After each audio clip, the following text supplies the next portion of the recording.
Okay, welcome back. This is probably the first of many videos on my 92 Camaro.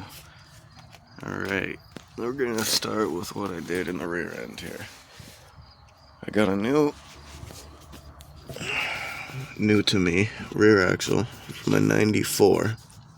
Reason being is it gives me an extra 2 inches wider for wider tires. I have posi traction and 3.73 gear ratio as opposed to the whatever 2 point something that it had come with originally. And I got disc brakes. I know I should have probably gone with, I think the 2002s have something, they're easier to get the big brakes on it. I'm sure if anybody ever actually watches this shit, they'll correct me and whatever. I don't give a fuck. Sway bar is all just the same old sway bar, just cleaned up. I got the control arms all changed out. I didn't really want to. I just kind of did it because I had to, because the other ones, I couldn't get it off of the old axle. We'll take you around to the other side here. Suspension is the same, I just got different shocks, you'll see.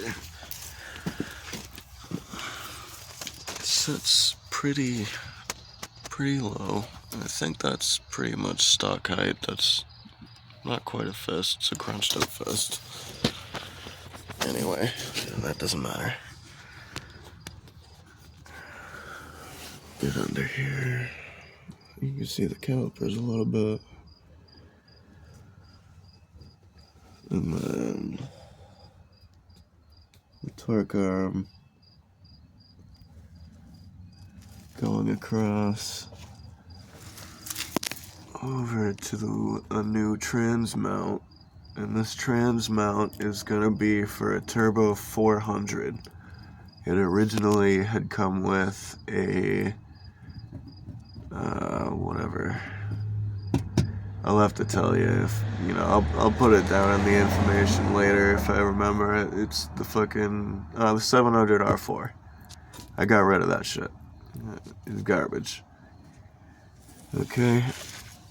But, on top of that, now I could have gotten the Turbo 400 with a short shaft, but I didn't really want to, mainly because I had this aluminum drive shaft here from a Trailblazer, and it happens to be the perfect length to use this transmission, which is covered in bullshit right now. It is a Turbo TH375.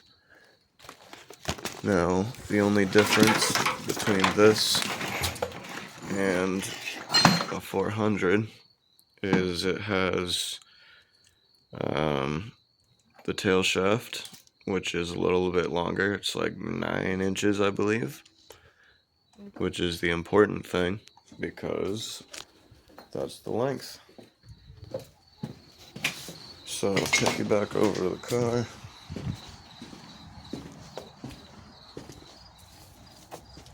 That's gonna fit perfect in there. I'll just do a full walk around, I guess, huh? Why not? If you watched my other video, you're not gonna be able to see it very well. There you go. If you watched my other video, you know I'm all about my sound systems. So I took this JL out of a Yukon or a Tahoe that I had at one point, and I made a custom box in the trunk. So the whole trunk is essentially the subwoofer box.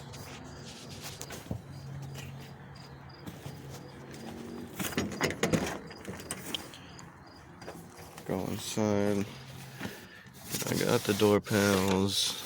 I got the center console will be finished eventually. I got the dash pad I need to replace. These front seats are from a 4th gen. They came with the car. I'll probably leave them just because they're comfy enough. You know, at least until I get like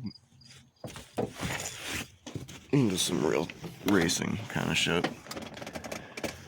Carpet's not gonna go back in because I don't fucking care about putting carpet in. The seats, I'm only leaving the bottom half. The top was torn up by the headrest, so those got trashed. And the bottom's really only there just for now, just so my kids can sit in there. Which, by the way, in the last 10 years I've had kids. Not that anyone cares, but the only 35 people that watched the first video are people that actually know me, so there you go, I guess. Anyway, I'm not gonna be able to reach the trunk.